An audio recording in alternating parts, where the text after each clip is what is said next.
Yeah, looks like it's. I don't want it. Go chair.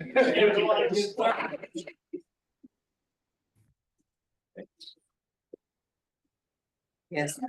Good evening, everybody. Happy Wednesday. Welcome to the February 2025 meeting of the El Sobrante Municipal Advisory Council. This is a council which advises the Board of Supervisors with issues relating to the El Sobrante area in John Joya District 1. And we'll start off with our roll call. All right, Thomas Lang, Present. George Cleveland, I'm here. Tom Owens, Here. Dr. Melinda McLean, Present. Jim Herman, I'm present. Randy Lloyd, On Zoom. Mickey Norris, Here. Terry Edlinger, Here. and Jed Hart. Here. Right. Okay, have folks had a chance to look at the minutes from the last meeting? And do I have, are there corrections or do I have a motion to approve? So moved. Was Jed listed as attending last time? I thought maybe he wasn't. I was here. I know He you was were, here. was it listed? I don't feel hard. We're in the electronic document. Which kind of is an issue, because if you have minutes, they should be in the paper form in the meetings. So should we check and see? Yeah, I did send an email out saying that the formatting was weird just because of the land use application that was sent in for this month, and so So I would say we look at the minute. Yeah. Maybe you can look at the minutes to see if they reflect Jed's being here last time, and if not, change it.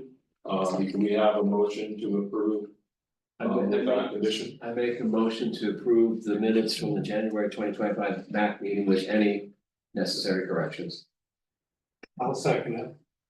Okay, all in favor? Aye. Okay. So I think we should also have the Pledge of Allegiance. Yeah. Anybody volunteer to lead us? I'll do it.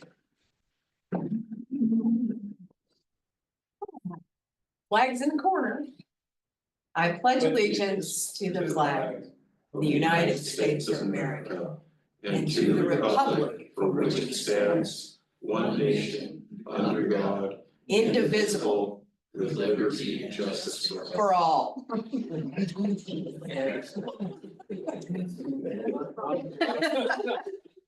On the agenda, the news. Nobody says you can't emphasize certain parts. True, it would be the listing of the treasurer's report unless I'm blind, which I'm not yet.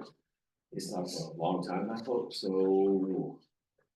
So why don't we just, do we have a treasurer's report, even though it's not on the agenda? yeah, we're still standing at $2,901. Okay, so in that case, we can move to our county, to our presentations. Can I briefly just ask a question? Mhm. Have we gotten name badges for our newer members and cards done yet? I've reached out to the contact in regard to getting those, but I haven't received an update since December, so Time to reach out again. yeah, I'll do this. Because I want our new people to be able to wear their little name badges when they go out in the world. Yeah, okay. Not that I remembered mine tonight, but So before we move on to the presentations, I just wanted to give a hearty welcome back to Sue Boudreau, ex-Casino County. Welcome. Okay, so we'll start off with our county update. I assume Ronnie, you'll be covering that.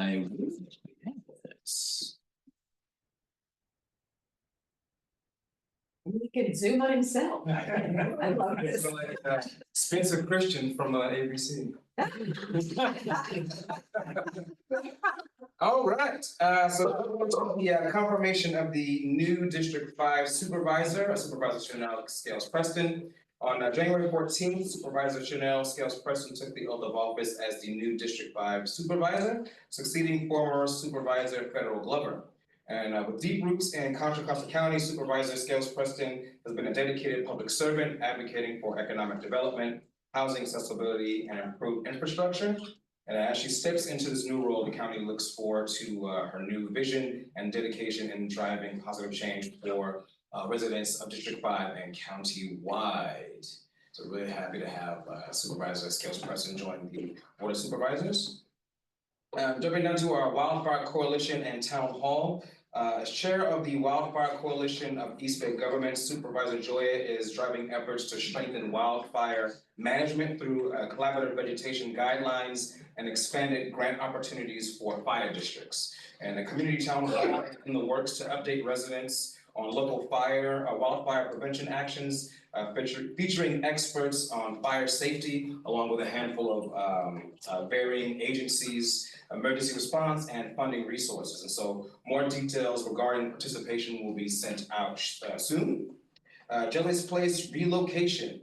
Supervisor Joya recently met with representatives from Chevron and Jelly's Place to review the county's land use permit process to facilitate the relocation of local animal rescue and adoption organization Jelly's Place. Given this positive development, we will be reaching out to Caltrans to explore options for extending Jelly's Place's timeline for relocation to ensure that their operations remain uninterrupted during this transition. And finally, the update on Clark Road. On January 14th, the Board of Supervisors approved a funding agreement between the county and East Bay Regional Park District for the Clark Road resurfacing project here in El Sobrante, or El Sobrante, as Some people. learning to pronounce. Now we're talking. I knew you were gonna say something. This project is a part of the, will be a part of the 2025 countywide surface treatment project scheduled for summer/fall of this year, 2025. And that's to improve roadway conditions on that section of roadway. And with this approval secured, the county will finalize the design and prepare for construction. So we're really happy to have that funding approved and hopefully to get the ball rolling on that project. So that concludes my update. Any questions from the council for? Before, Ronnie, you wanna go back and let those folks in? There's some There are 3 people waiting. people waiting, so before Ronnie asks, But you can go ahead and ask away. well, we just want you to let those folks in. I was looking at the door and didn't see anybody. Oh, okay. Low tech there, Tom. The virtual door. Can you give us an update on Wildcat Canyon? To my knowledge, they're still in the design process for that. I'm assuming you're referring to that as slope. Washout. Yeah, so the county's still trying to get funding for that, so. We're not it's- funded yet. Not yet, but and the rough estimate is summer of 2026, if I'm not, That's a year later. yeah. What was it? What the slope, I forget the specifics of the area, but it's in El Sobrante, kind of towards the rim. Yeah, it's practically a huge. Yeah. The road been closed for a while. It's Well, basically the road is disappeared. Yeah. Now it's a year later At than. least. But if you're wanting updates, the county does list the project manager and contact info for that specific project, and so you can reach out to me and I can get that information. I get questions about it, and Yeah, I brought up the condition of the San Pablo Dam Road, the dividers through Yeah. it. The weeds growing, is there any update whether that'll be taken care of, either taken out or replaced? yeah, I can get back to you on that, I know that we can I'm pretty sure we can have Public Works send the crew out there to take care of that. Because there's a lot of those stainless steel cables sticking up about 16 inches. Yeah, well, let me review go back on my emails just to make Okay. sure I have all of my I ducks just in a row. don't want it but, to get lost. Yeah, no, for sure, and It's I'll, funky. Yeah. yeah, we can definitely have Public Works to go out there. Dam Road towards Orinda. Any other questions from the council, Nikki? Yeah, I have a request, Rodney. In the future, when you put together this agenda, could you put the whole Zoom link on one line? Because I copied and pasted just the top part, Mhm. and sent that out to my email list and sent it out to Nextdoor and Facebook with missing the last two Okay. numbers, and it was confusing. Yeah, unfortunately, I can't change that on my end, the new format that we have to create the agendas and minutes, it just kind of just blows it out there like Okay, that, so- but on the Legistar website through the county, everything is kind of laid out in a nice linear Okay, fashion. So I guess I'll realize next time that Yeah, it's on the second line, it's still part of it. yeah, or you can reach out to me and I can send you the Okay. link that way. And then I have a question about the bylaws that you sent to us. Yeah.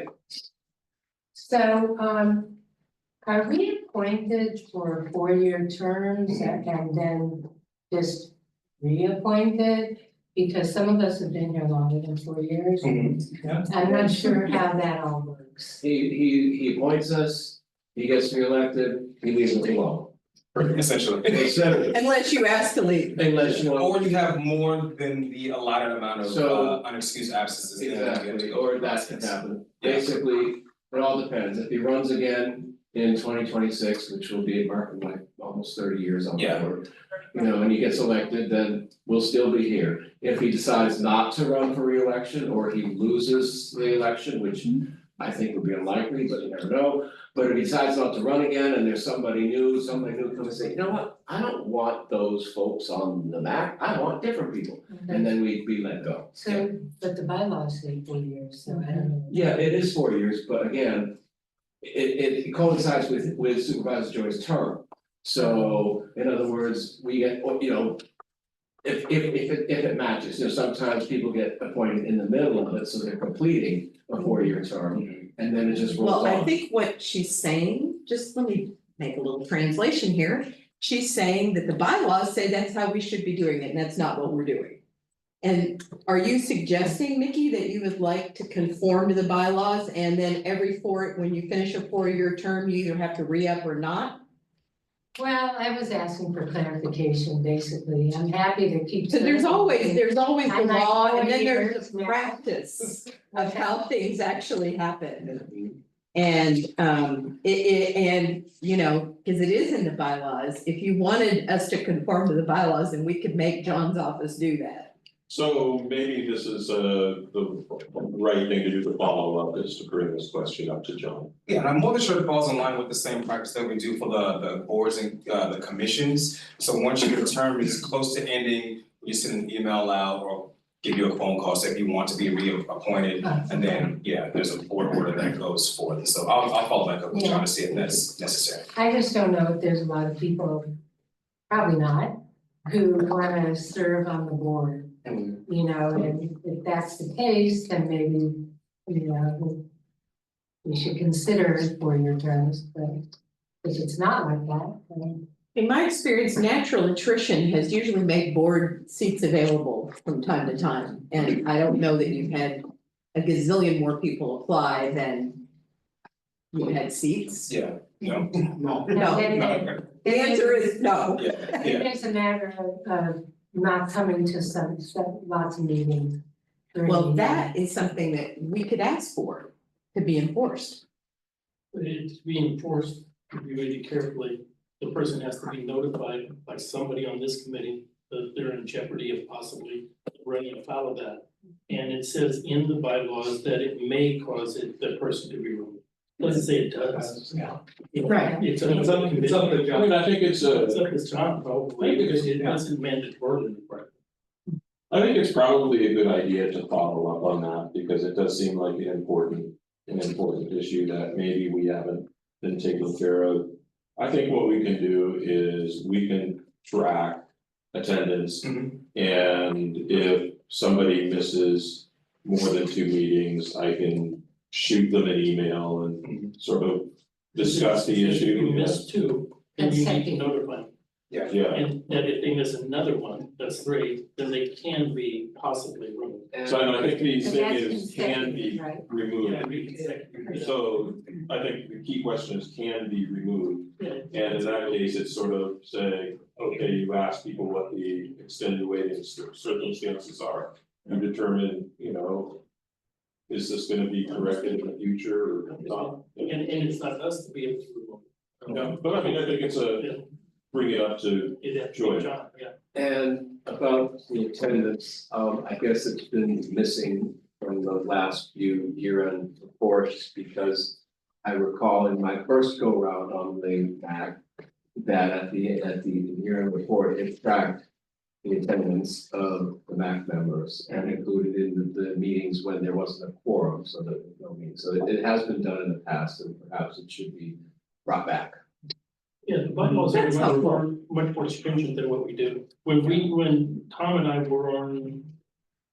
Well, 20. I've been a member since 2004. I've been a member since 2006, yeah, so we're pretty close. But when it was run then, if you read the bylaws, there's a lot of other things that we don't do.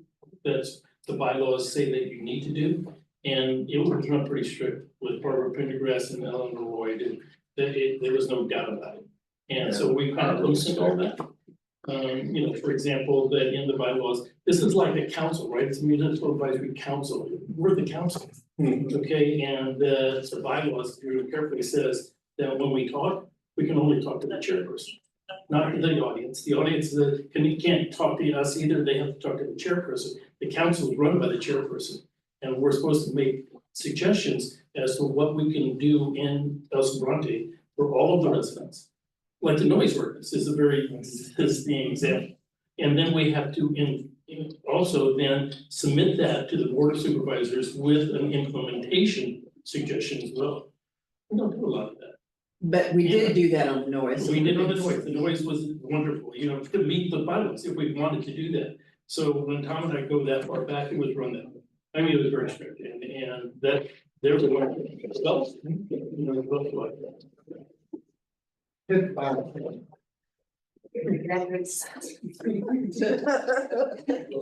point registered, thank you. So are there further questions? I was just curious, you said Jelly's Place relocation, where exactly is that where are they being moved to? So there's a location that Chevron owns in North Richmond, off of the, it's Giant Highway, or it's the, Great Highway, but, it's in the North Richmond area. And so, we've been in communication with them and Joey's Place about possibility of relocating there, so we're just trying to make sure that everybody, is on the same page, on that. It's hopeful, because, Joey's Place, I think they have till May, to relocate, so, yeah, so, yeah. Anybody in the audience? We have one there, Ronnie, you've got someone on that wants to join the meeting on Zoom. So. But you can go ahead. Yeah, so on the Wildfire Mhm. Coalition Town Hall, how is the information gonna get disseminated just to MAC or about? No, it's gonna be district wide, and so it's gonna be through a slew of social media posts from our office, and also newsletters and so forth. So we'll definitely make sure to get the word out to everyone. Yeah, so if you aren't signed up with our newsletter, I can put that information in the chat, and that information will also be available in the newsletter that goes out to everyone this Friday. Gotcha. Yeah. I have another question. Yes. About Jelly's relocation, so they're moving on to Chevron land, is that the? That's the Okay. idea, nothing is set in stone, we're just kind of in the initial conversations of to see if, Chevron is fully on board with that, and then just going through the process of working with Jelly's Place. So I'm just playing catch up here, why do they have to move? Well, the Caltrans, the land they're on now is owned by Caltrans, and so they're doing a lot of policy reform, and so the current use for that space is not conducive to an animal shelter, so they've been working with Jelly's Place for a while, and so it's coming to the end of that agreement. So we can assume that Caltrans is gonna expand into Jelly's? Yes, Okay. yeah. Okay, thank you. Sue? I was wondering whether we might have it's clearly been a file that you printed out having that available would be so incredibly helpful The to, update, county update? yeah. But yeah, it's in each newsletter that I send out on the Friday after the meetings, it's available there as well. All right. Chris? Yeah, I going back to the question about term limit, not term limits, but terms. I think it would be a good thing actually to send to across the board, everybody, because even at the beginning of the supervisor's new term, for people to like opt in, because I think there's a possibility that some people, and I don't know how many people we've been talking about really, but just from my own experiences, that people feel like they're overwhelmed, it's like, I can't even make it to these meetings. But if you get an email that says, you know, you don't really have to do that, you can pass it to somebody else that can actually help people come to the conclusion that they aren't making the meeting. You do know we're all sitting here, right? I mean, you're thinking of like mystery people and how they might feel. We're actually all sitting here. With one on Zoom, so we're all here. We're all here. Right, okay, I'm I just don't saying, think I don't any think of us that, I are don't see any asleep. harm in having every 4 years, say like, you want to be on this and continue this or not, you know, it just seems like something that. I think everybody knows you can leave whenever you want, Yeah, right, Sue? Adam, you had a question?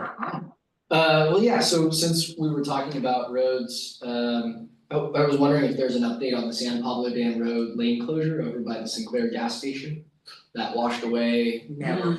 That's never gonna get No, fixed. that's not really true. You know, the whole, this is not commonly referred to as the whole. The whole, okay. Yeah, I don't have an update on that, but I know that Public Works, they have a page listed for all the projects that they have ongoing. And so I can definitely follow back up with you, and I there should be I a, remember it's still 26. oh, Yeah, really? I Okay, so remember it's it probably being this the design summer. phase. Well, You think it's this summer? I think Okay. it's this summer when the, you know, So I when think we we can- reached out to Public Works and asked them about it. So maybe we can follow up, Ronnie, Yeah. you could put that in the next newsletter if you can get an update. Yeah. Okay, Yeah. so I'm wondering if we could maybe move on. Well, sorry, just one more road thing, it's real short, but the bridge that goes from Appian to San Pablo Dam Road. When you're moving from Appian to San Pablo Dam Road, there's a really large dip Yeah. over that bridge. Yep. It fills up to a huge puddle. Yep. Yeah. And it continues to get worse, and now it's gotten bad on the other side as well, to where people are having to slow down a lot just to go over that dip. Mhm. So that's gonna fail. at Is some that on the point. library side? Yes, yeah. Yeah. That's gonna fail at some point, and then something's happening where the underlayment of the road is washing away around that bridge. The bridge is concrete, so it's not moving, but the asphalt's flexible, so we're getting big dips. That's going to become a bigger problem with time. So I'm looking at all the projects right now, and I just wanna say, it says spring 2026 is when the bids are due for the hole on the dam road. Yeah, is there no way of getting that prioritized higher? Well, again, Wildcat Canyon, there's a lot of stuff in the county they gotta fix. Yeah. So that's the real problem, but I just wanna point out that, let me see if that's on here too, in the same location. But this link is really helpful, cause Public Works does list all of that with when the bids due, who's the project manager, and it's really helpful. So I guess we wanna ask if anybody on the Zoom call have any questions for Ronnie for Supervisor Joy's report? No, I'll just say, Adam, that particular thing you mentioned there, it's been there for years. Okay, it's not getting worse? Maybe, but it was like that when I moved to El Sobrante, that was in 2004. I remember a couple fixes on I think it's a lot. it. They tried to patch it. I think it's a So lot. maybe we should see if maybe we could follow up by seeing if that's been registered. It's someone's Yeah. trying to plan So- a crash. So I'm hoping we can move on to the, I'm gonna make one small suggestion. Do you have mobile citizen? Yeah. So the next time you're there, stop, take a picture, report it by mobile citizen. The more of us report it, the more that Public Works knows that it's a priority and people are noticing. that's a great suggestion. In fact, Well done. with the weather coming up, you might have the opportunity tomorrow. Just sit right there in the water. Saturday morning, because it's supposed to be raining this. But all of us, if you don't have mobile citizen, it's a really great app and it does give them like real immediate feedback from a very specific spot. I think that's great, I think it'd probably be better if the coordinator and Supervisor Joya contacted them directly instead of just one citizen. No, Well, I I think think every there- one of us should go through there and Very- report it on mobile citizens. That's actually a Point. really good suggestion. So I suggest now that we move on to the next agenda item. Our nominally hire is on the agenda next, but we have Lieutenant Holland Sergeant Raymond, and Sergeant Raymond.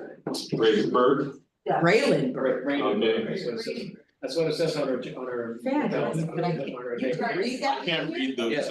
high contrast. So please go ahead with your update. So Lieutenant Holland, Sheriff's Office Base Station. So for last month for El Sobrante, we had 546 calls for service for El Sobrante, yielded 42 reports from deputies being written.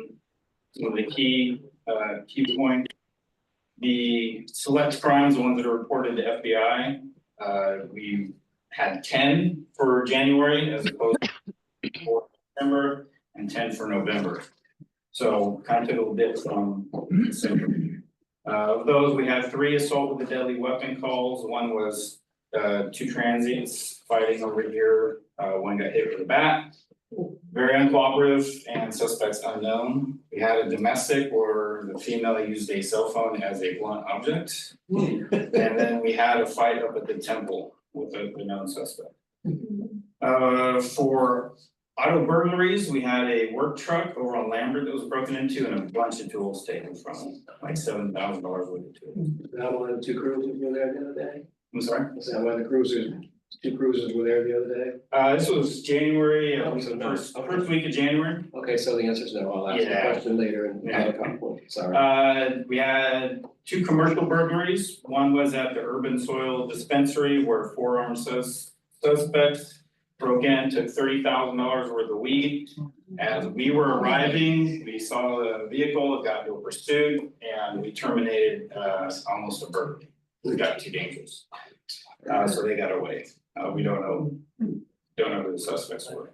The other one was a bunch of wire from the AT&T yards up on Down Road. We had 1 residential burglary over on Wesley Way where there was a rear door entry. We had 1 armed robbery, which cab driver picked up somebody from the casino, dropped him off over here, and then he was robbed. The cab driver was robbed at gunpoint. And the suspect, he was found a little bit later. We had a drone come out, and he was hiding in the bushes nearby, so positive ID, but he was arrested. With a drone, I love it. Other things of note, we had just a few petty thefts. So we had a package theft from a house on Ridgeview. The Walgreens, of course, got hit a couple times, shoplifting. And then over on Kilcrease Circle, somebody came and took a bunch of aluminum cans that somebody already had bagged up, ready to recycle. We had actually two vandalisms. One was a car on Lambert, it was a personal grudge where all the windows were smashed out. And then the other one was they were attempting to steal the car. They didn't steal it, but they busted the window and broke the ignition. And that's what I have. I know from last month. Hopefully the car at the car wash has been addressed. That was somebody asked the car over at the car wash. If it's been addressed or not, the person over there is hanging out littering. Yes. Yeah, littering. Like, has it been addressed, or you're Yeah. asking, well, they're still there, somebody at one point did clean up the mess that was bothering me. But now that that's gone, it's accumulating again, So we'll give it you a know, couple. you know. And then that's it, that's all I have.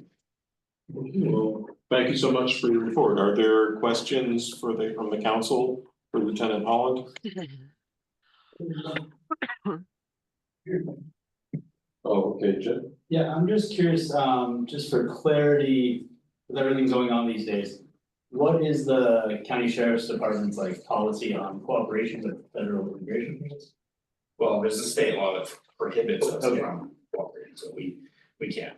It's AB 4 and I think SB 54 was the law that prohibits us from helping them in any way. We actually had a call for service a week or 2 ago where the lady called us frantic, somebody was banging at the door, it turned out it was ICE. All we did was arrive and verify that they're not somebody trying to break in the house, and then we left. Okay. So. Okay, other questions from the council?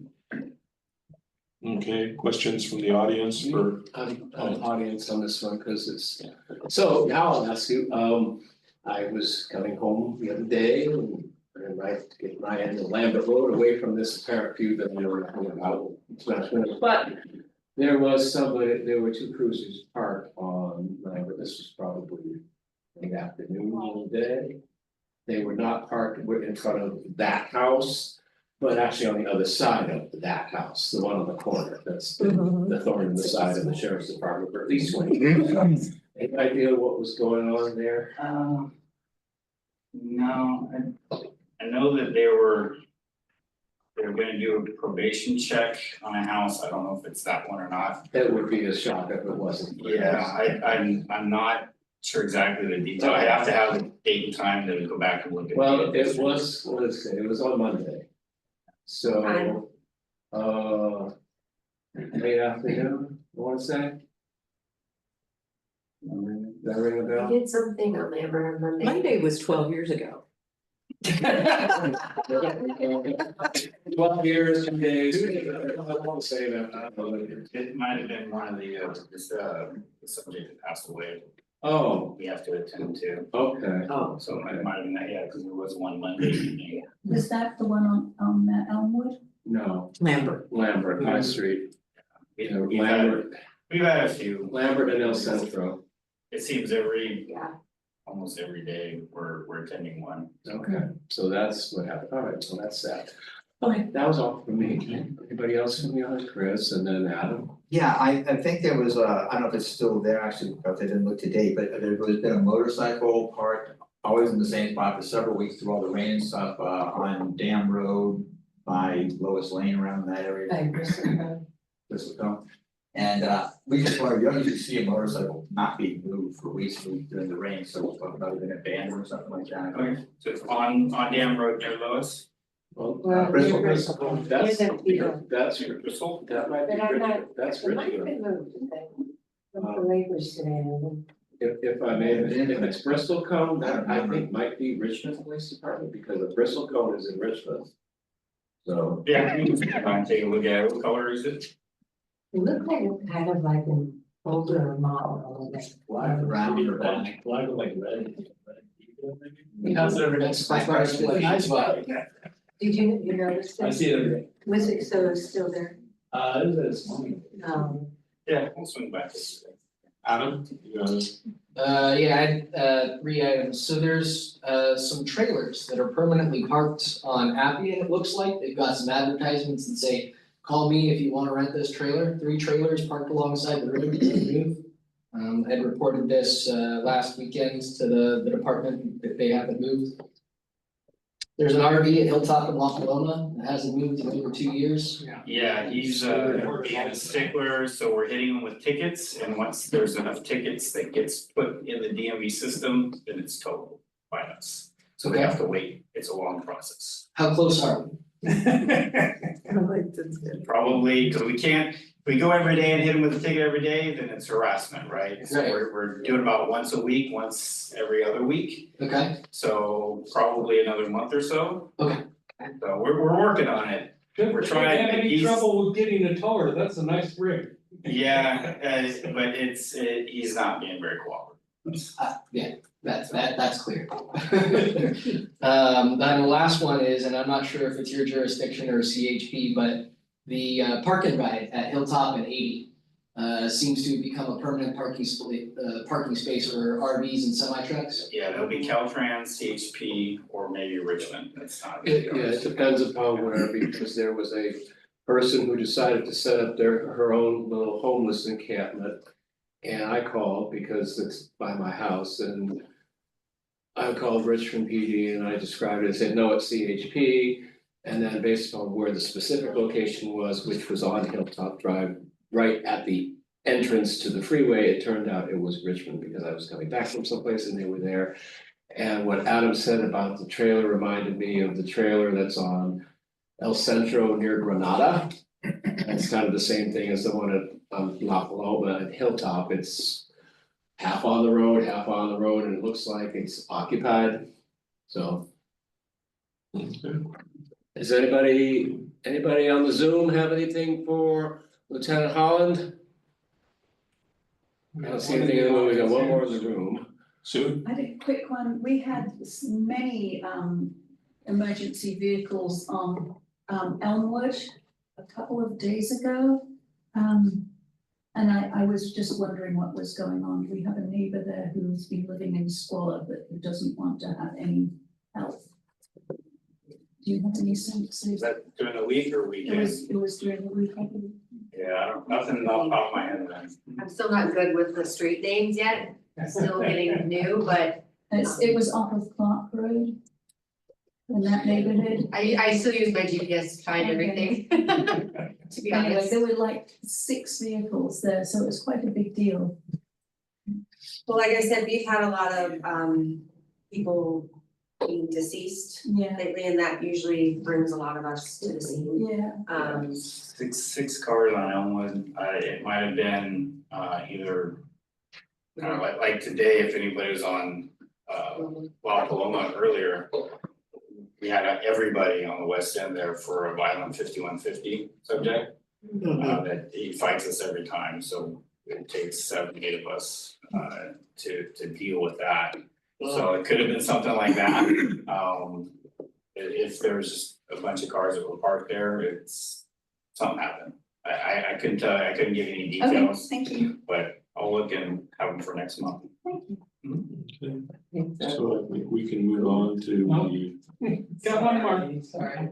okay. So great information is, do you attach your report to the minutes that's on the website? Like maybe ask that. I can send the report that I get to Ronnie, but I do a lot of digging and notes and looking at the reports that you wouldn't have access to. Right, Or cause all you would get would be assault with a deadly weapon 3, 3 of them. but you know, you had locations and everything, that's really. good Yeah, so you'll get like the streets Yeah. of like where the burglaries, the Sure. thefts are, all that kind of stuff, yeah, you would have that. So You know, I'll Will you just- send that, Ron? we actually, back in the day, one of your predecessors would provide the information and it was attached to the packet that we get, so that might be a benefit because we have the packets.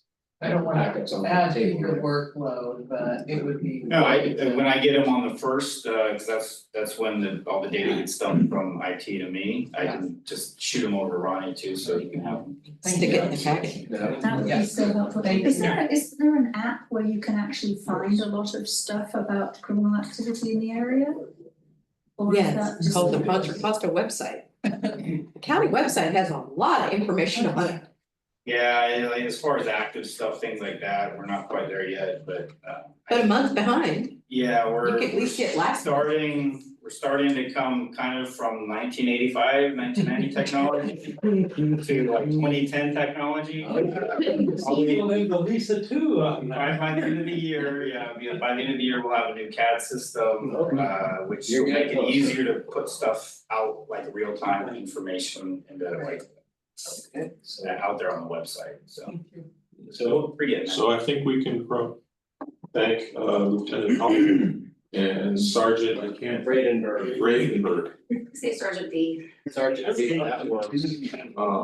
for your presentation, and we can move on to the Fire Protection District update.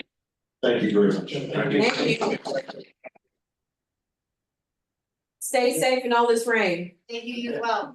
There is Miss Michelle Reinhardt on the Zoom, you're up. Hello, Chair and esteemed MAC members. I am not with you tonight because I am unfortunately sick. By your voice, yeah, well, get My- out. Thank you. My update will be very short, but very informative, I hope, to the attendees and all who listen to the recording of this meeting.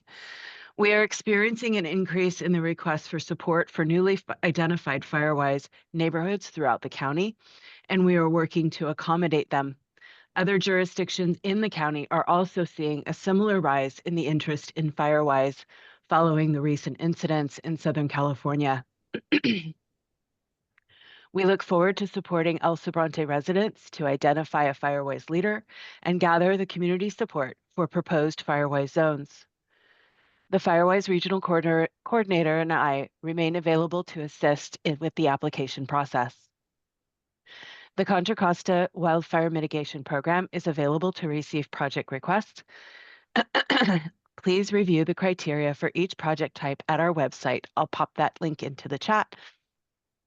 If you wish to discuss your project further after reviewing the criteria, please feel free to contact me via email at mrine@cccfpd.org or at my phone number 925-440-5831. I will also share my contact information in the chat. The county coordinator role embedded with ConFire continues to be funded by the Measure X funding. This includes January and February since our grant ended in December of 2024. This also holds the possibility of additional grant funding from CAL FIRE in the coming months. I will keep the MAC board informed as the new grant application details and information become available. If Contra Costa County Fire Protection District applies for any new grant in the funding for this position, we will seek approval from the fire board. With that, I look forward to your questions.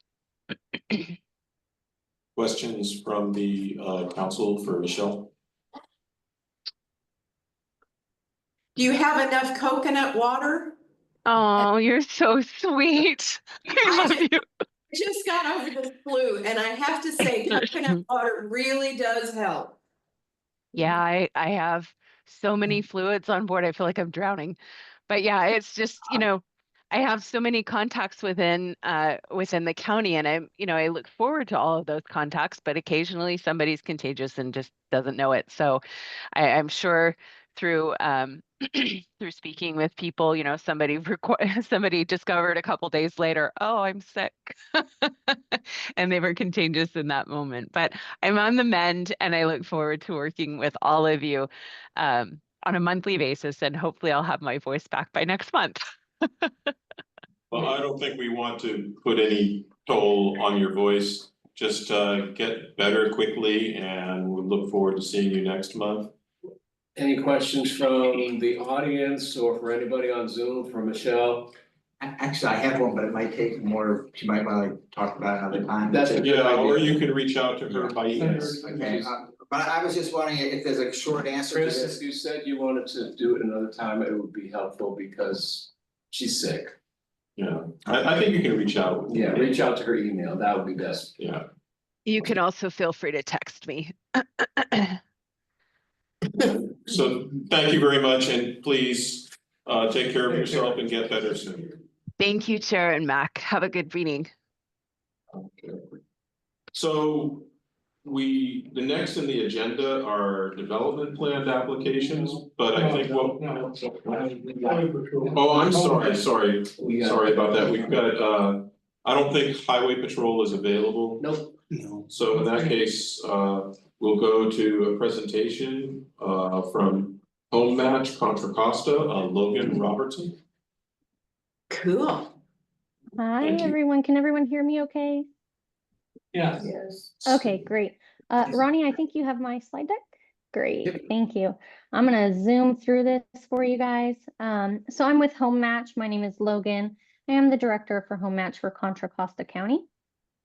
And what is Home Match? We are a home sharing program, and we're part of the Community Services Division of Front Porch. If you want to go to the next slide, Ronnie. Thank you. So Front Porch is a nonprofit that's been around for 50+ years. They have 19 market rate retirement communities and 32 affordable housing communities across the state. I am part of their community services division, as I mentioned, and I'm one of a few programs. So we have different programs. Well Connected and Well Connected Español is essentially an online senior center. So they mail you the materials. They have an agenda with a book with all these different classes throughout the season. Social Call also addresses social connection and isolation. It's a friendly visitor call once a week. Creative Spark and Ruth's Table are both our creative aging programs. Market Day addresses nutrition and provides wholesale fruit and vegetables at senior living communities. And then Home Match is our housing program, which I'm going to talk about tonight. Next slide. So why home sharing? There's a couple of reasons why homeowners and master tenants use our services or just want to home share in general. Economic, obviously, housing prices are high, rent is high. So we do work with master tenants that might have an extra bedroom in their apartment. And then social support. Some people are just looking for companionship.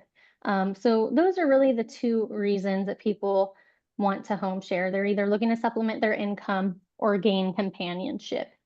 So next slide. Here's a few other reasons that people decide to home share. It really addresses social isolation. Like I said, gaining companionship, maybe with a peer, or we do serve anyone 18 and above. So maybe with, a younger person, or, just having that different age together. We have a couple matches where it's an older adult matched with a younger adult, and they're going to the theater, they're doing things together and getting out of the house together, which is really nice. As we all know, we can't build enough housing, let alone affordable housing.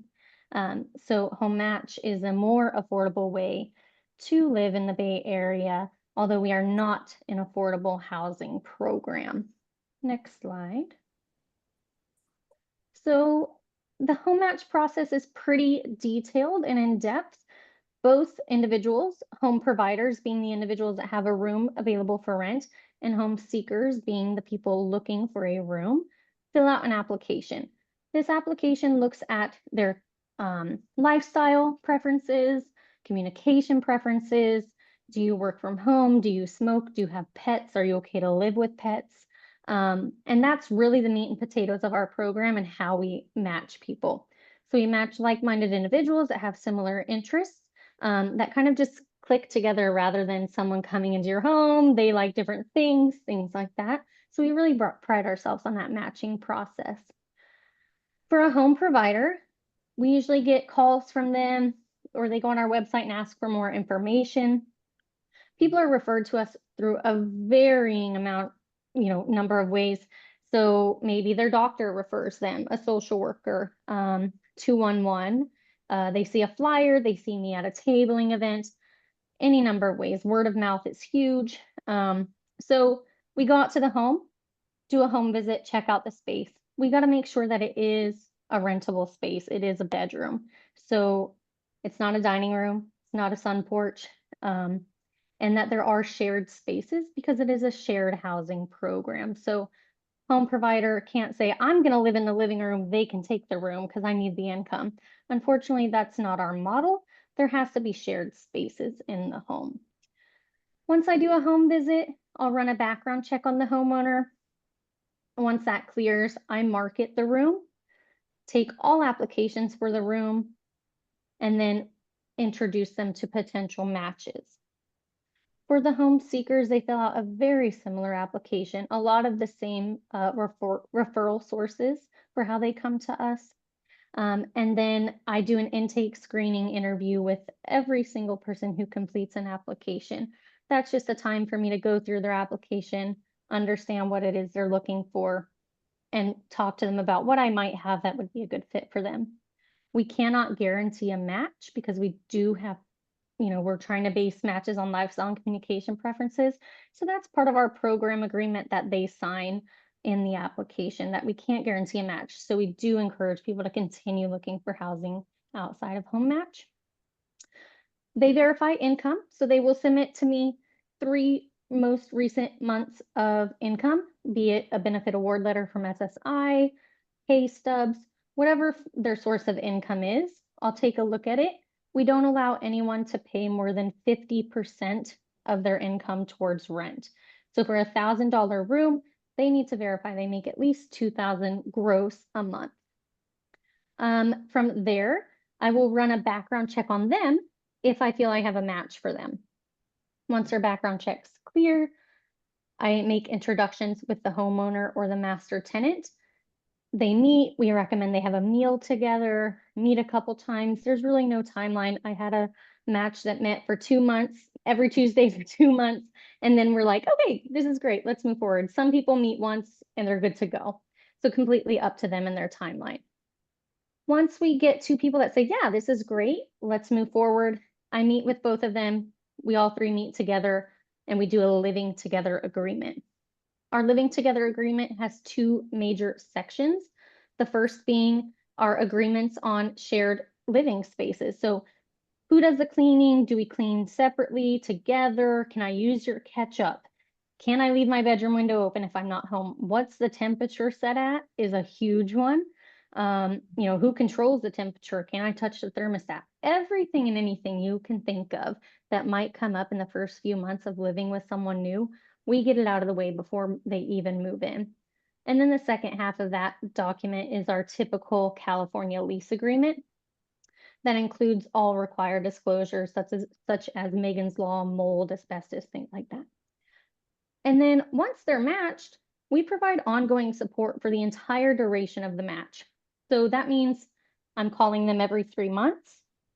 I have some people that call me once a week and just let me know how their week went, and some that just wait to hear from me every 3 months. So we have matches that have been 5+ years. We're still calling them, checking in. How is it going? Do you guys need any help? If there's any communication issues or how should I talk about this or anything, we go out, we provide that support. We look at the living together agreement again. Do we need to make addendums? If mediation services are needed, we have in-house mediation services. And if ultimately a match comes to an end, we can rematch that home provider. If the home seeker is looking to move to a different county and we have a room there that they're a good fit for, maybe we rematch them there. On a case-by-case basis, we can provide emergency housing funds. So let's say they just don't get along. Home provider gives the tenant a 30-day notice. Tenant says, that's great, I'd love to leave, but I don't have money for a deposit. Home Match can sometimes help with that. What Home Match can't do is, and we get a lot of calls for this, is provide utility assistance, first month's rent, back rent payments. So we're not that program, unfortunately. Next slide. So this is just kind of a, very standard profile of good participants for our program.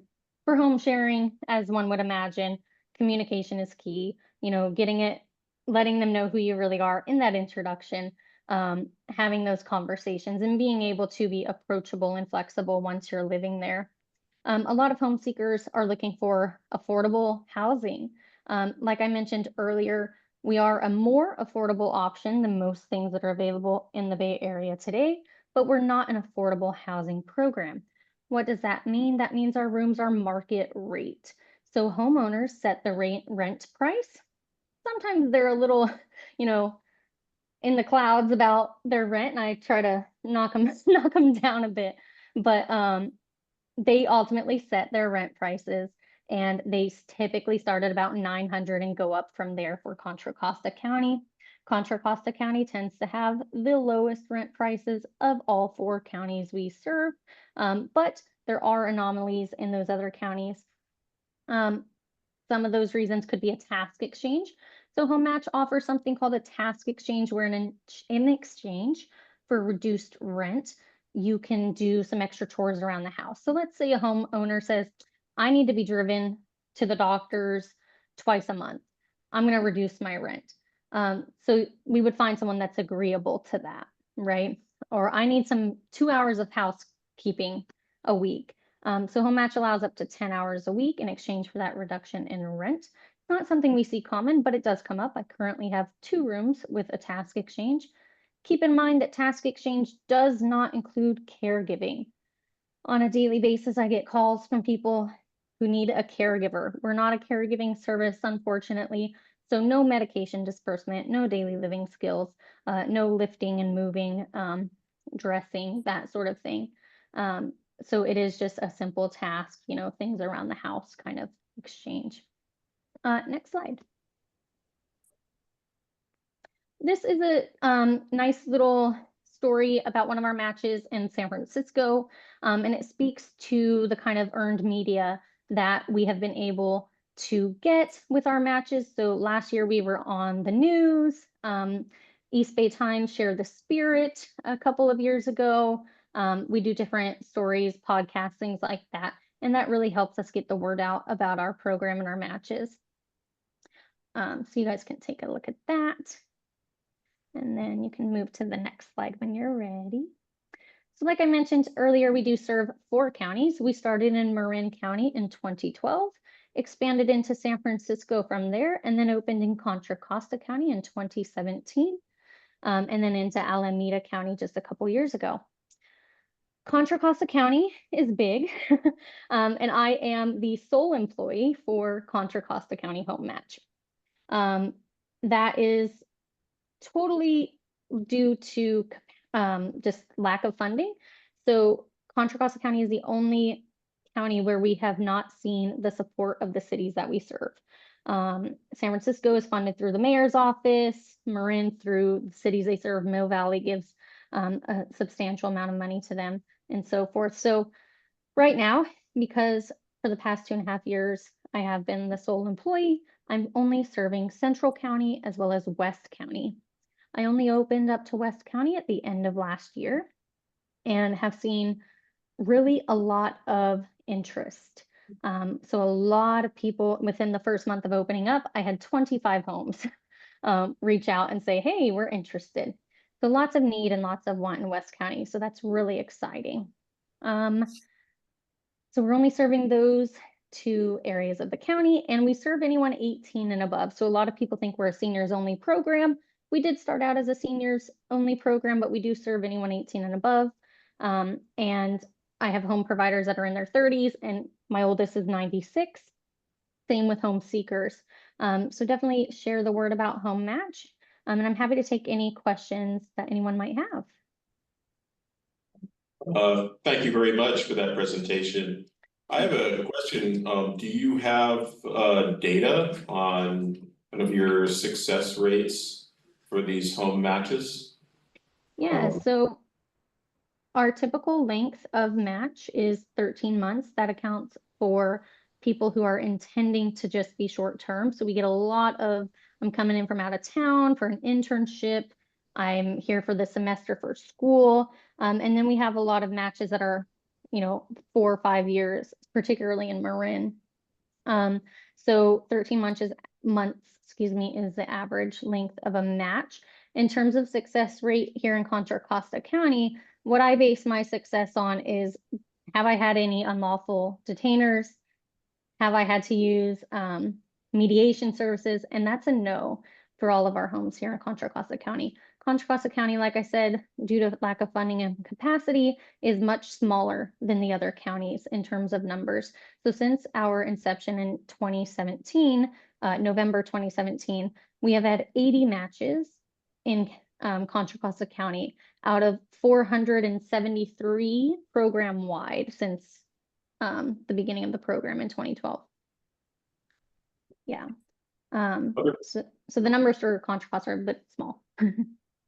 Yeah, so you have a nonprofit that contracts with the counties, is that how it works?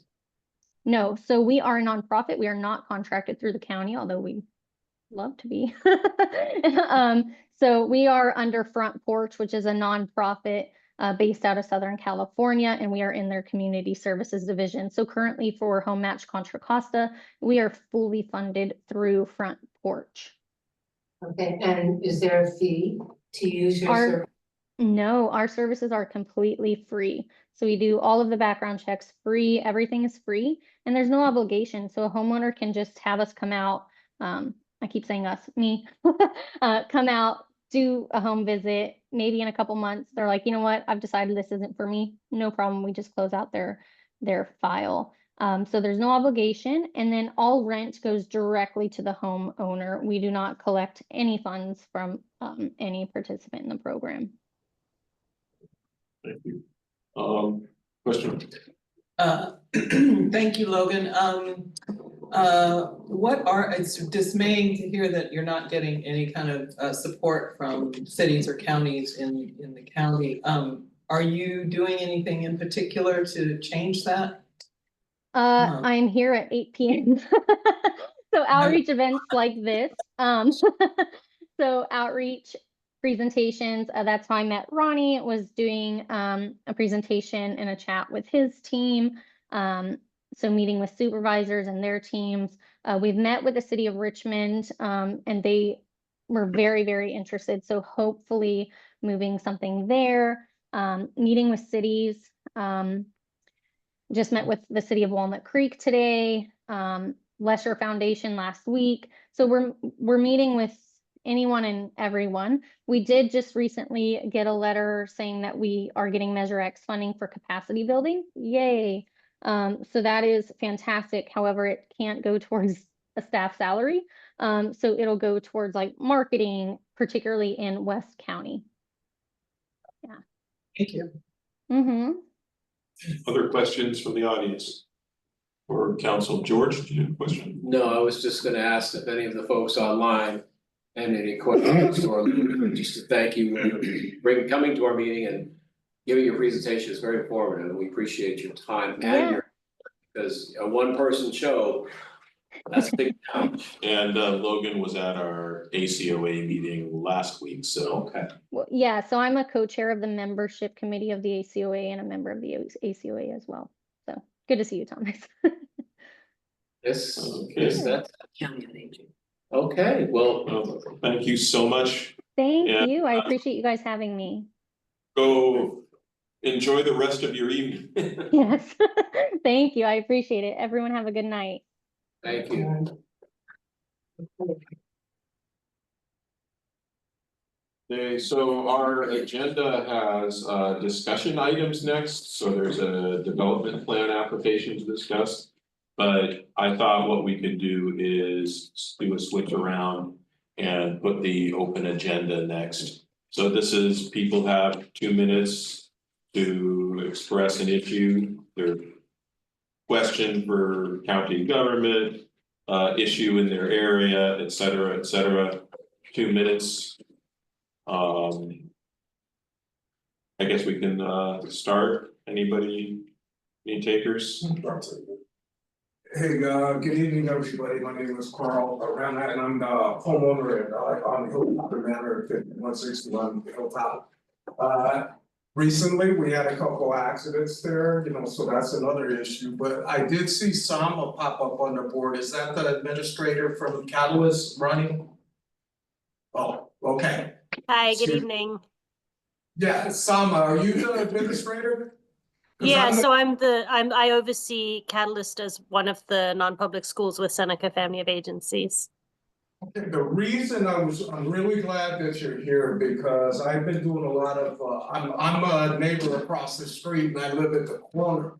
So there's a couple things that I was concerned about with parents at the school and trying to get some kind of collaboration, because I know there's another school there too, with the neighborhood and the school, even though we may not have children attending that school, what kind of community, I mean, I would love to see the community do something nice for the kids at the school because you've got an area there. And part of the reason I keep talking too is you got half that parking lot where we could hold a health event, a community event, or a neighborhood kind of get together. Because a lot of the neighbors at our meeting are concerned and just want to find out and have some communication with you. So I don't know if I just walk over and ask for you, that maybe I could do it, that kind of get things started.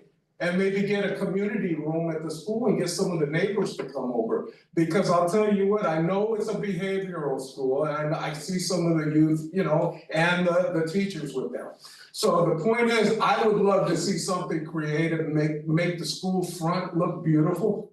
Because it is full of, we got a lot of dog poop in the area and the fence it looks terrible. I'm thinking we could do a community thing together with the school. So that was my big thing here was talking about that. what we'd like to do, and we appreciate that this is public comment, and actually Ronnie told us late that Catalyst was going to be here. Well, this is the public comment I was trying to get is community support. I understand. I don't know if I have all my names. So I think what we. Now can do you're is cutting me let's off talk. again, I appreciate it.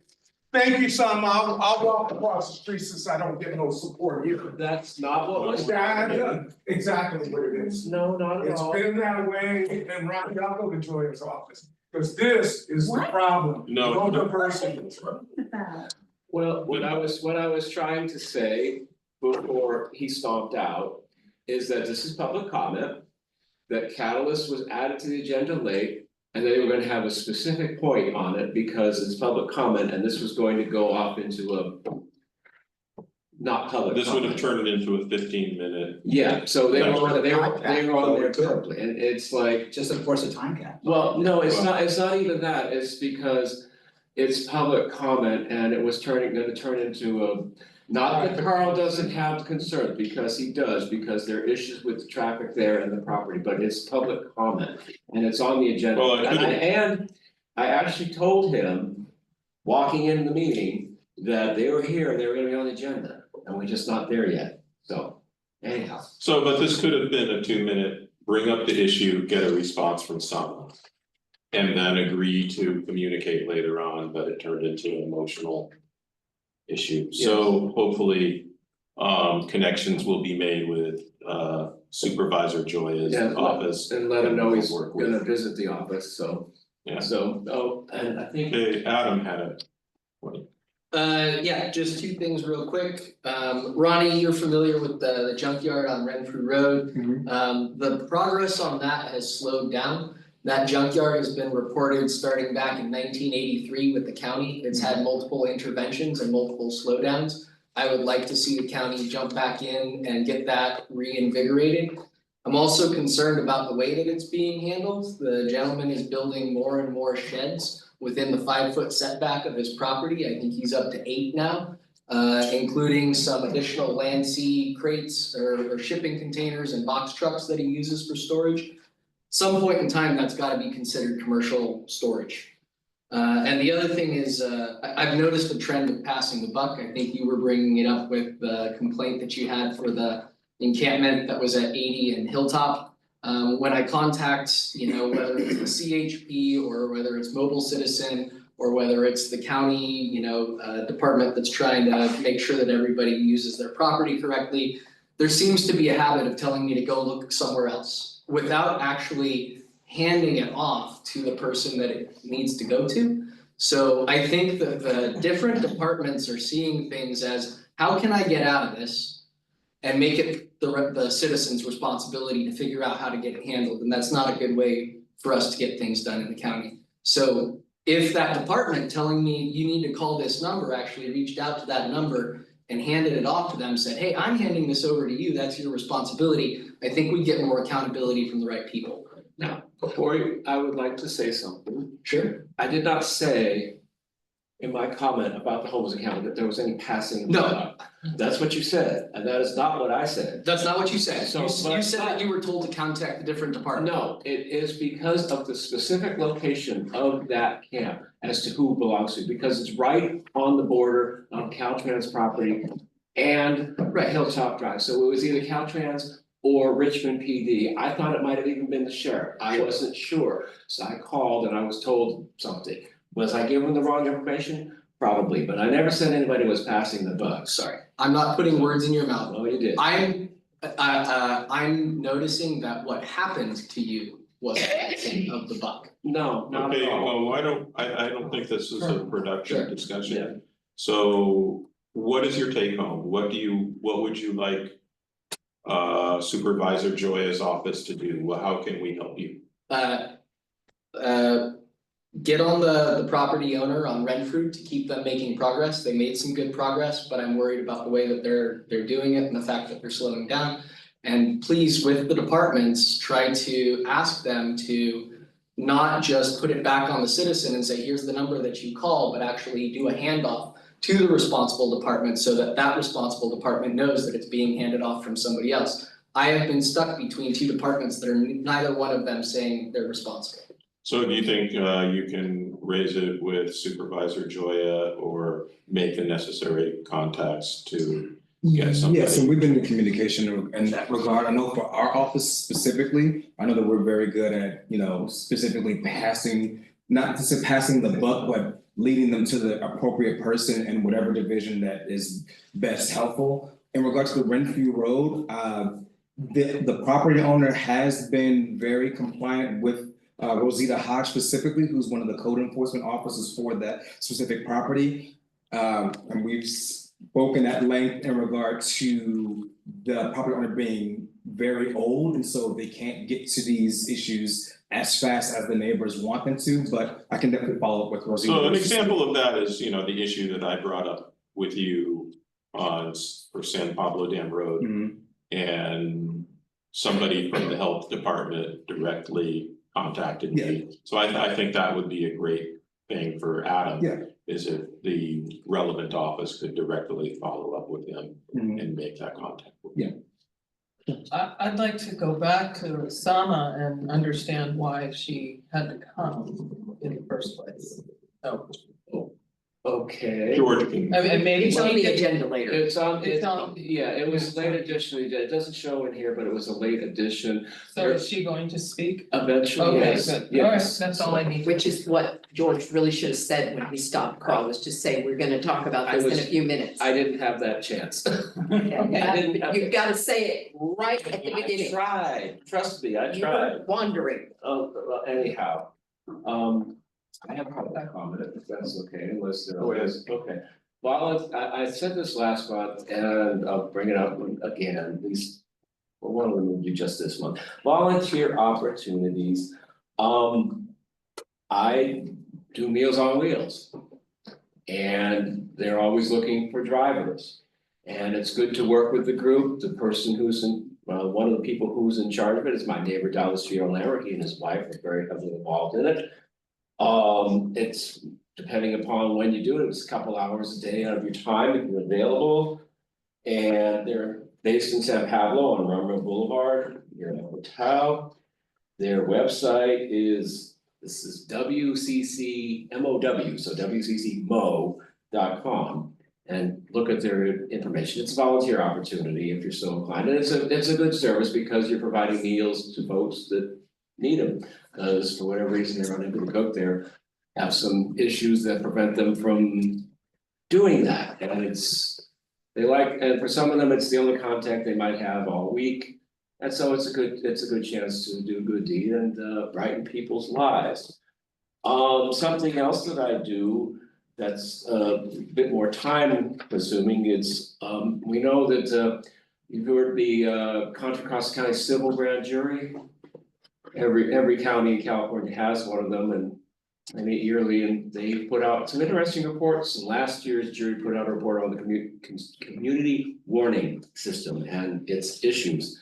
And if you're wondering, what does it do? The grand jury, well, I'm just reading from my stuff here.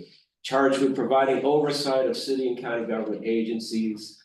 19 citizens of Contra Costa County are the panel, they're appointed for a 1-year term. And the jurors are appointed by and supervised by a Superior Court judge. It's a civil grand jury, means it doesn't look at criminal things. Applications are open for next year's grand jury that runs from June to June. So this will be June of 2020, this year to June of 2026. And if you want more information, the website is, www, and it's cc-courts.org. I found out about this an op-ed piece that was in the East Bay Times last year. I said, oh, that's something I might be interested in. There is an application process. They're very careful about the application process. So if you get to a certain point, you have to go through live scan and all sorts of vetting processes. But if you get selected, it's a really good thing to do because it's kind of a civic duty thing. You're keeping track of the city and county agencies and you learn a lot. I learned a lot and you can do it for up to 2 years and I've submitted my application to do it again next year and we'll see how it goes. But that's my public comment. Okay. What's the approximate time commitment? Good question. I would say 20 to 30 hours a week. All right, so are there any further public comments? In that case, I think what we can do is, so we have Sama here. So why don't we go through the agenda item for the school and the associated traffic and then get to the development plan applications. Does that seem reasonable? Sure. Okay, I am so sorry, I was just looking up. okay, Sama, thank you so much for coming. George, maybe you could give us a 30-second, 1-minute introduction to the issue that Sama will be talking with from a homeowner's point of view. It's brief, and you might have seen a little bit of it when Mr. Arana was here before he left. Folks have been coming to our monthly municipal advisory council meeting, particularly neighbors of Mr. Arana who are concerned, as he said, about the condition of the property. He mentioned that, which we did not know ahead of time. But also he's concerned about the traffic at that particular intersection of Manor and Hilltop. And he's saying that a lot of the people apparently there's some speeding and some reckless driving, and people aren't paying much attention to the three-way stop sign. So I know obviously it's not something that you necessarily can control, but I think because the belief is that these instances are coming from your academy and also the school that's just down the street from you, that somehow that you would we want to make you aware of it, and maybe you could tell us of what the traffic patterns are there, and maybe get with your folks and say, hey, the neighbors are concerned, and that's why we asked you. We also asked the West County School District to show up as well, and they don't think they're here because I don't see them in the room or on Zoom. But you are here, and we appreciate your time, and so that's why we wanted you to come here. Is that enough? Yeah. Okay, good. So Sama, all you. Thanks. Hi, everyone. It's nice to meet you. I'm not sure I can see everyone, but it's nice to see those of you who I can. So I oversee Catalyst Academy along with our other non-public schools that are operated by Seneca Family of Agencies. We're a nonprofit in the Bay Area. And we've been at the El Sobrante site for now just over 10 years. And we operate a non-public school for kids from 2nd grade through 12th grade who are all struggling with various different issues, but the overlapping issue is students who've required a higher level of support in order to be successful at school. And so we're a very small campus. We have 20 kids, sometimes between 20 and 25, and a fairly high staffing ratio. So the traffic that I think you're referring to is probably a combination of we bus our kids in the mornings, and then we bus them out in the afternoons. And we're roughly in transit between 8 and 9 in the morning, and then again between 2 and 3 in the afternoon. After that, there should be very limited traffic. Most of our staff kind of go home in a staggered formation, so we're not leaving all at once. And because our kids come in kind of these transports, they're probably about 5 to 6 cars in the morning that will bring in maybe a little bit more, maybe between 5 and 8 cars that are bringing students in, and then probably about 20 staff cars that are coming in probably a little bit earlier than 8. So right in the 7 to 8 hours. So we've been in the neighborhood for a long time. We would love to collaborate with neighbors. We're definitely very welcoming and open to, I'm hoping you can share the gentleman's name with me at least so that I can know to expect him on site. But yeah, if there's anything that we can help with, we obviously we invite people to come into our front office and chat with us. And I will certainly take a message back to our staff and remind them if they are rushing to get to work, perhaps that's what's going on. I'm not sure anything else, but again, we welcome the feedback, and we'd love to hear from folks if that's happening. But in terms of the building itself, just I think some context, it's a West Contra Costa operated building. So it's their jurisdiction, their location, they take care of the property and manage the property, and we rent there. So I think we have, we do our best, but we have some limitations, and we can certainly pass on any feedback about the property to them directly, but they do maintain and take care of especially the exterior. We're responsible for the interior. Carl, right? Yeah, He was pointing out the condition of the grounds and the building. So does that mean that the point of contact should be the West Contra Costa Unified School District? Yes. Okay. For the building. So they own the building and then we operate out of it. And then there's also a preschool that operates out of the building as well called Bright Futures.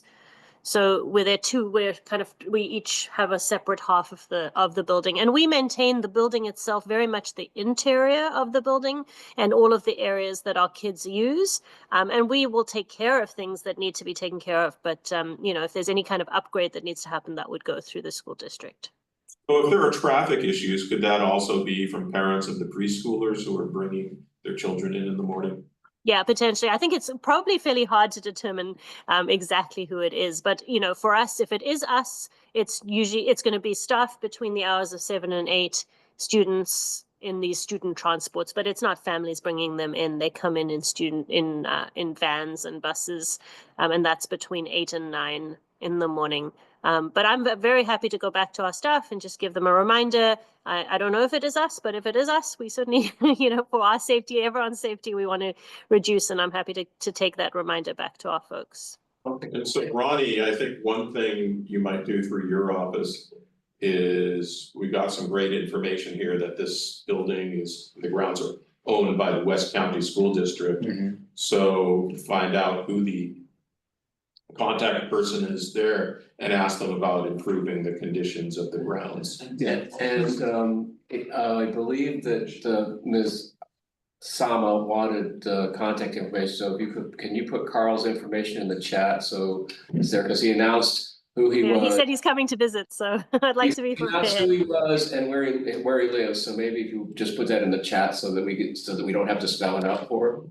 Yeah, I can send it to her. We have communication via email, so Okay. I'll just go about that. All right, that'd be good. All right, Yeah, if I remember correctly from the last meeting, Carl did take issue with I believe it was a West Contra Costa Unified specific official vehicle that he had noticed running a stop sign or something. It was marked over its doors. Okay. So that would make sense if their maintenance is taking care of the building for the Yeah, and the majority of the students at our school are from West Contra Costa, so they're being transported into the school by West Contra Costa as well.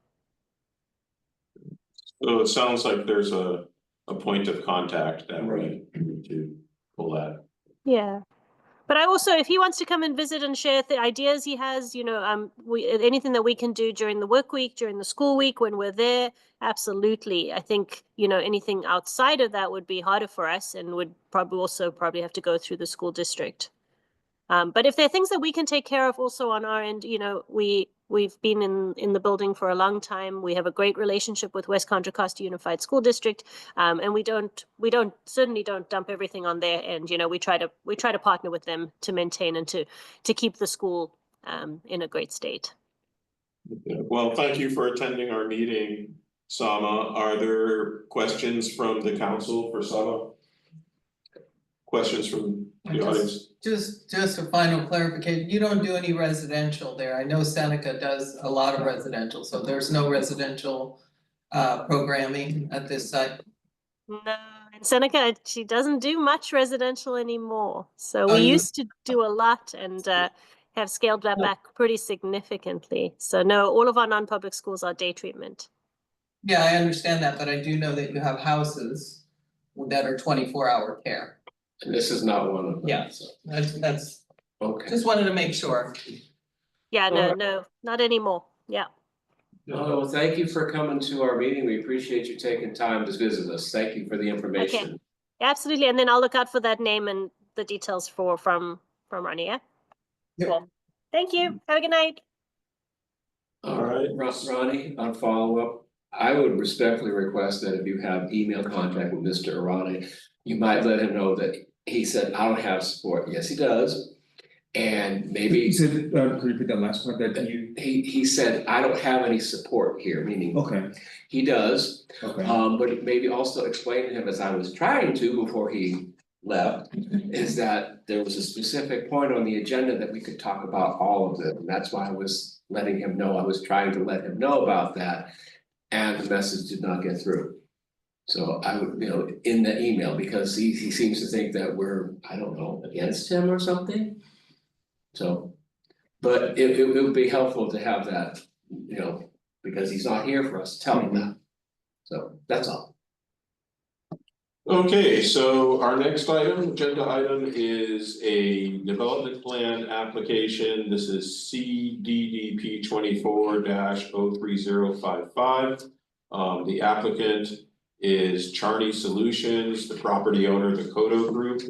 And this is a development plan for a new garbage enclosure in the N29 zoning district pursuant to section, I won't go through all the numbers. So the project also includes a tree permit for work within the drip line of code protected trees, riparian area, I believe, of the San Pablo Creek. And so this is actually taking place in an apartment complex. It is the Davila Woods apartment complex. So if you're driving eastward on San Pablo Dam Road, Davila is a street that you see going off to the left, and it's before Valley View. And then there's an apartment complex called either Davila Woods or Davila Arms, I don't remember. Woods. But this is to basically build a new garbage enclosure in that apartment complex. Yeah. And the application was 17 megabytes and 18 pages. Right, and Mr. Charney was on the call at the beginning, but I guess had to drop off. It's, Ronnie, I know we're trying to be efficient and stuff, but it would be helpful to have, when we have these development proposals, because we look at them at home, but we're not going to print them on our home printer because it's ridiculous. But because it is, but Thomas is. And it's more ridiculous for him to print them, that's my opinion. Okay. And I did specify that the formatting for this specific application for this month can't be printed, and even if I tried to, you would get like a pixel of the. So I can tell you, I did look at it online and it was, you could sort of see it online. My own experience of trash enclosures is if you would really like to see one example of true government overreach and insanity, look at the California code around trash enclosures. Oh my God. It is unbelievable and it's incredibly expensive. My latest estimate is $50,000 for the frickin' trash. We're trying to find a cheaper way to do it. So is anybody from? So I whatever they have to do, if they passed all those hoops, God love them. So is anybody from the project team on the call? No, he was here earlier for a hot minute when they left. That was Mr. Piotr Charney, so. If they're not asking for a waiver of any sort and they've complied with the law, God help them and just let's via con Dios. I looked at it and the existing enclosure is kind of like failing. And what they want to do is something that they need to do because otherwise it's going to be an environmental hazard if people have issues putting their trash out. And again, like I said, the restrictions are unbelievable. Yeah, so the fact that they're even invited on this based upon the law, I say go do it, like Melinda said, Go ahead. Yeah, I have a big problem with this apartment complex personally. Cause at one point, we even called code enforcement on them because of the way they deal with their trash currently. It seems like an inadequate amount of bin space and recycling space for that complex. I hope if this is expanding it and making it so that it will deal with it better, then that's great. But I think that we also need to contact the owners because they're the ones that they're the people in that stretch of apartments there are constantly littering on Davila Way. I don't know why they're doing that, but it seems like people just throw stuff out of their cars and that park along that street there, and I don't know if it's because there is an inadequate bin space and garbage. So that seems like a separate issue than Yeah. giving them the go-ahead to build a new garbage enclosure. But I would like to make it, I'd like to I stipulate think you that can- somehow or another, if we're gonna give them, you know, a recommendation to go ahead, that they should also be aware of the big problem that they have. So this is what I would propose. If people are okay with this application, then we go ahead and say there were no, unless there are objections to them going ahead and building this new building this new structure. Or people feel that there isn't enough information to approve it, I don't know what the answer is. But assuming that we got the go ahead, we can say one of the council members commented on littering in the area. Of this apartment, presumably by the apartment residents, and what does the property owner plan to do about it? That would be good, because when I did call the manager at one point, he just called the people who live there lowlifes and they're not gonna do anything, so. Oh, that's true. And that was the response I got when I talked to the manager, but, Okay, well, now, you know, so, it's more. anyway, we'd like them to deal more responsibly with So- their garbage. It seems to me like they're putting a big garbage enclosure just off the parking lot next to one of the buildings. Okay. Yeah. And so that's And what I if it think. meets the code, it'll be awesome. And we can have the county check to make You sure could it's live in it. sufficient size for Exactly. the number of people. Add that to the comment. You can make it 2 people. There you go. I'm confused. Sure, please, Jim. Okay, let me express a confusion. Municipal advisory council, this isn't something that we're supposed to be even. Our job, according to bylaws, and going back to the time that Tom and I in 2004, 2006. It's called municipal advisory council. Who do we counsel? We don't counsel public works or anybody else. We counsel the board of supervisors. So you're gonna write a letter to the board of supervisors and say that this garbage thing ought to be done? That's not our job. Tom, it's not our job. If you wanna do that, I'll abstain from the vote, but you guys can vote. That's not what we're here for. That is not the job of the municipal advisory council. It's never been. We had a planning and zoning committee, Tom and I were on it, Bob was on it. And that was their job, but it was totally separate from this. So you're expanding this into a field that just, you know, I'm. I'll say, you guys vote, if you want to vote on it all. So, I have a question about that, then, what's the purpose, what's the point of having it on the agenda then? Why is it on the agenda? But it's always been on the No, agenda. it's always been, Jim, it's always been responsible. It was on the agenda, my first one. And I complained about it before. It's yes, it's something. I mean, as long as I've been on Read the bylaws. Look, you got the bylaws from Ronnie, just read it. It has nothing to do, this has nothing to do with what this council was set up to do. Okay, and I'm not trying to chastise all of you. If you want to do this, fine. I just will abstain from it because I don't think that's what I'm here for. That's not my job.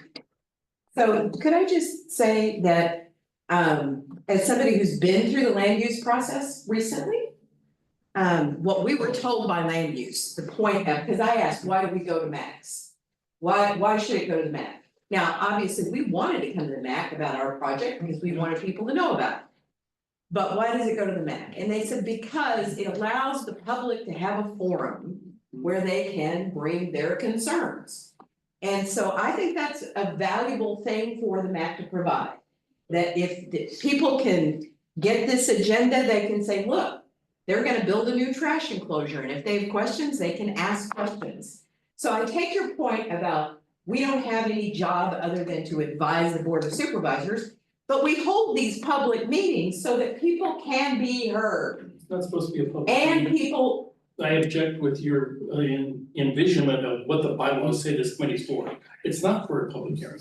well, but I'm telling you, that's what land use thinks it is. Well, land use is wrong. So- It used to be planning and zoning, and planning and zoning disappeared, so they had no place else to shift it to El Sobrante. So what other committees are available? Oh, the MAC committee, let's put it to them.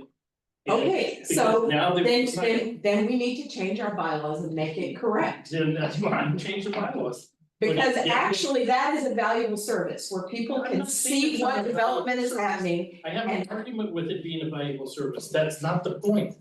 The point I'm suggesting is the MAC committee bylaws do not suggest that this is an appropriate vehicle to do real estate and whether or not there ought to be permits. That's not it. But we're not. We're just not set up to do that. So I But don't. We have been, because we You have weren't, been because you've been violating the bylaws for decades. well, why didn't you tell Barbara that back in the day? Because- Barbara never did that there. She always referred it to P and Z. Oh, if you say so. Well, come on. You just want your subcommittee back, is that it? I don't want a subcommittee. This is it's not a subcommittee. The planning and zoning was never part of the MAC. It was a totally separate entity. Well, I would like to make a motion then to review the bylaws and clarify the purpose. And we have done this before. We've asked people to come and tell us why we get these development things. Clarify what our role is in the development process and why these things are on our agenda. I think that's fine, and then you need the supervisor's consent because we're. I just made a motion to ask for clarification about this. So what I'd like to do. From the supervisor's What I'd like to do office. is collect our thoughts. So, and come up with a course of action here. So taking into account Can your you take comments, some public Jim. input as well? No. No, it's not. Honestly, I'll wait till the conversation is I'm not trying to trap. That's a question, that was a question. I- Yeah. So I answered the question. Jim, before I go ahead, I think it's reasonable to get public input into this. And I So have while our made audience. it, I actually made a motion. I know we don't really care There was no about second Robert's to the rules, but No, we but do. we asked for So, some. hold on the motion for a second, I think Chris wants to make a comment. I just wanted, from the public perspective of what I've seen going here, my understanding is that you're actually advising council member Joya about this stuff. And that involves getting community input from this. Now, whether it's a mandatory thing or not, it's a service that the board has been providing up to this point.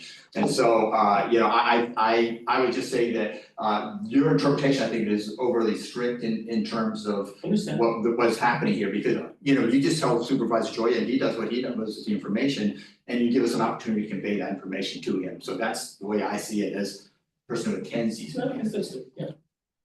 I don't think we need a motion because it's just something. I want clarity on this, so I do want a motion. All right, so let's see if. Would you like to mind second discussing- somebody? Do you mind Thanks discussing, for seconding. do you mind discussing? We can discuss it. So what I think this motion could be, would be I could write a letter to John. And I could ask him to clarify the situation, in other words, We've been what are doing we? that for 4 years, asking for training about this, why these things are on our agenda and what our role is. And we've been asking for 4 years. So No, they didn't. I got nothing in email. Let's We- let Tom finish. So we did have a training on how to evaluate these property issues, but I think we can raise the question again. Given the inconsistency with the bylaws that Jim has brought up, is it our role to be reviewing these development plan applications? That was my And- motion. Okay, so I want clarity about what our role is in developing these, in reviewing these development applications. and I What's think our role? putting it in the context of Jim's comments, Jim makes a reasonable point here, and I think. I that don't should be- disagree. He has made a point.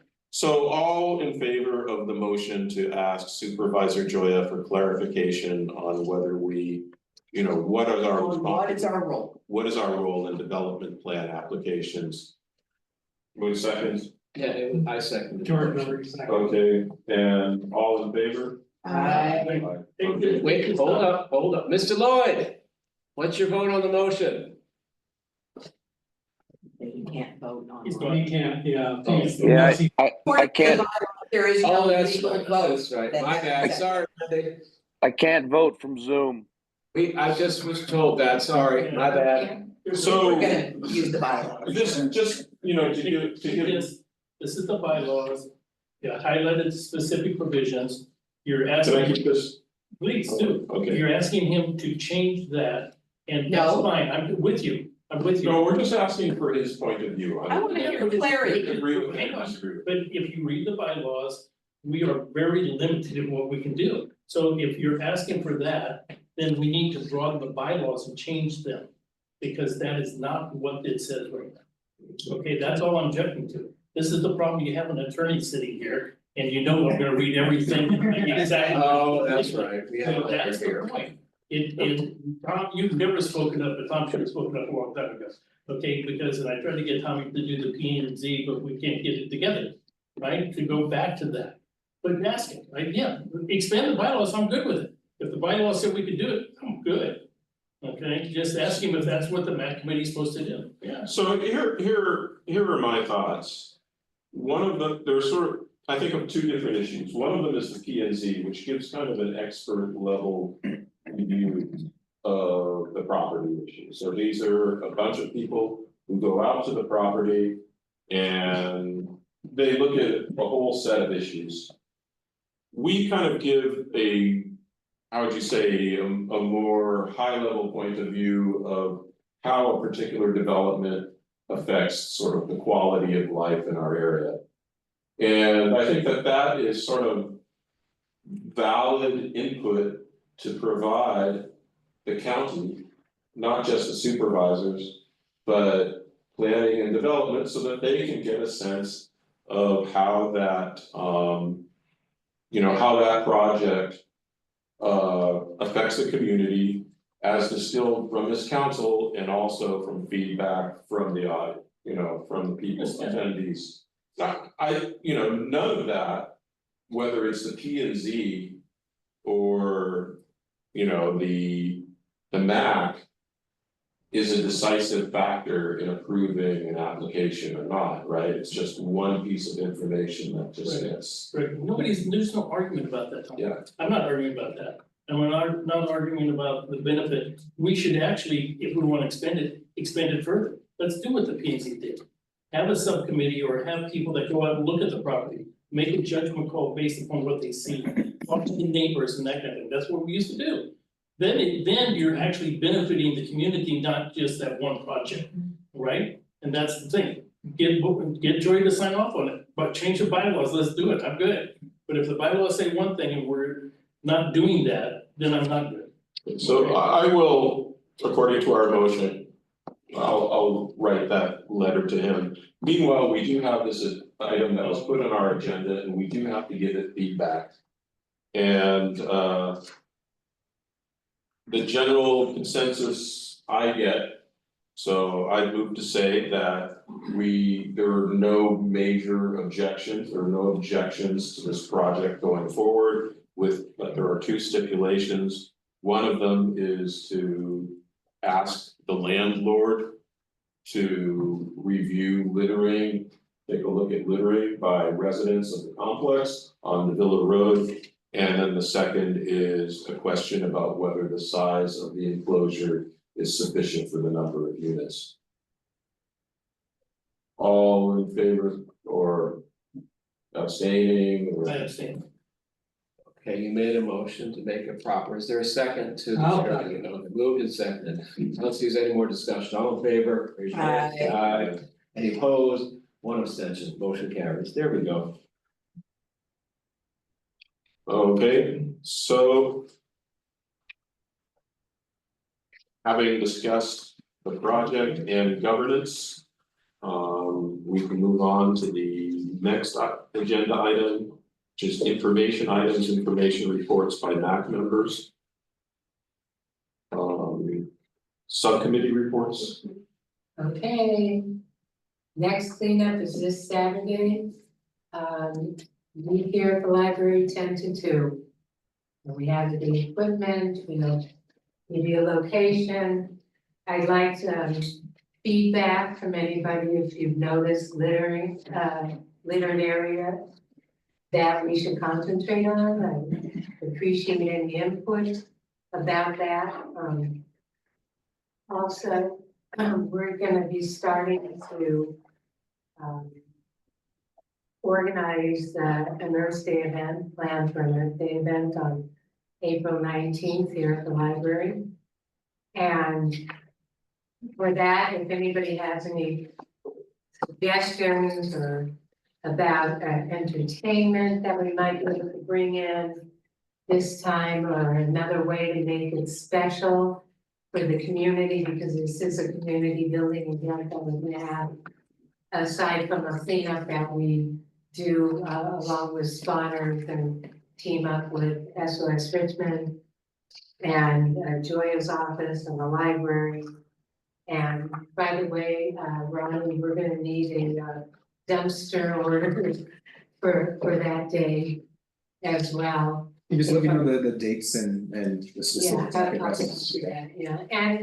and also we'd like to invite the community and to have information tables. That's the one day that people get to see aside from the stroll.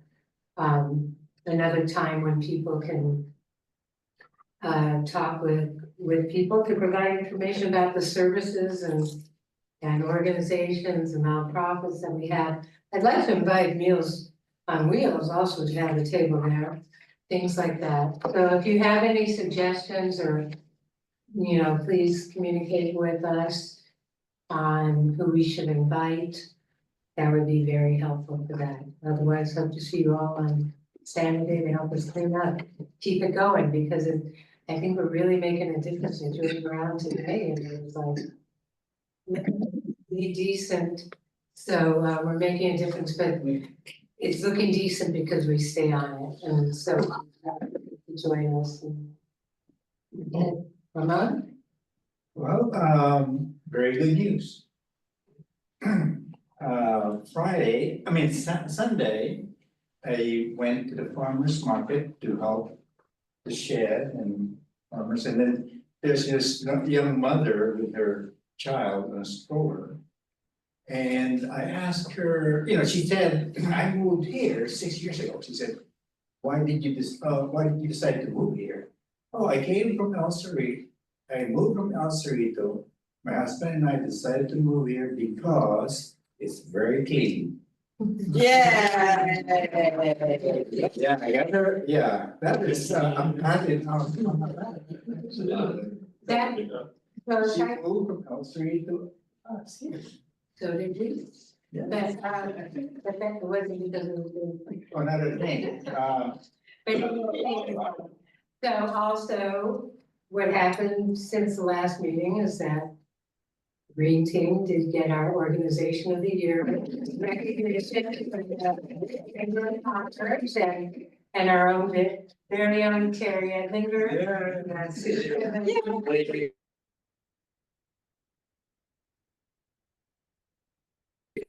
We're excited that our efforts are being recognized and going to be supported more by the Chamber of Commerce, that from the monies that they raised during the year is going to into beautification efforts, and so we'll all benefit from that. And we need to set up a meeting, hopefully soon, to step up of the subcommittee. So we'll come up with some dates for that, hopefully in the next 2 months or so. So we just wanted to encourage everybody to go to the farmers market, because it's not as well attended as it should be. The truth is, it's relatively expensive, but people are coming, the prices will drop as more and more people come. But it's delicious produce, and it's also a really nice way to keep up with what's happening. And that whole triangle, the shed is open, there's a children's area for crafts and so on, and the good table will be open not too long from now maybe, and planting justice, and so there's some really cool stuff happening. I'm starting to be on the kind of the steering committee with it, and there's going to be some wonderful programs coming up. So by showing support of going to the farmers market, it's going to give the whole thing a bit more pizzazz. And I just want to point out, there's two things about the prices and also the quantity of things that are there right now. This is obviously the off-season. Right. This is not a time of the year that there's a lot of produce being picked. And a lot of the producers have also been hit by bird flu and other things. And some of them are personal problems as well. We lost our meat vendor because her husband committed suicide. And so there's, you know, it's tricky. And because we have focused on folks who don't normally get to do other farmers markets, they're a little more fragile than other vendors. And so it can be a little harder to keep them always there and whatever, and their margins aren't as good because they don't have big operations.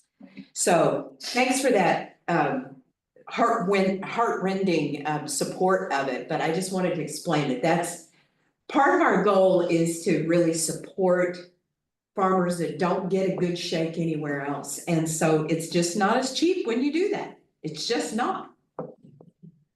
Yeah. Another plug in 30 seconds. Meals on Wheels came 2 years ago with a booth. I signed up. I tried it once. I rode with this guy Marco, delivered food. I saw how our people needs more volunteers. I saw how we need to help our people. This is true. Personally, I cannot handle what I saw, but Beth's husband serves in Meals on Wheels, and I really, take my hand off. So bring Meals on Wheels, maybe others will volunteer. Yeah. Thank you. So if there are no further comments, I'm just saying front porch might be a good option to invite. Yeah.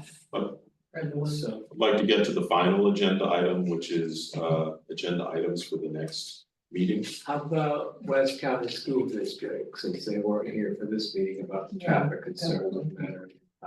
That would be nice, and also the concern about the condition of the exterior of the building that the academy is renting. That'd be nice to see that. Yeah. Anybody got any other ideas on who we should be here other than what I'll call the usual suspects? Would bylaws be a thing for the agenda, or is that just something else? Well, let me write my letter to Ron. Let John weigh in first. Okay, thank you, everybody. We are adjourned at 8:51. Yeah. No, we know what time to adjourn, everybody's done. We're done. Or have you ever seen that Gary Larson cartoon where the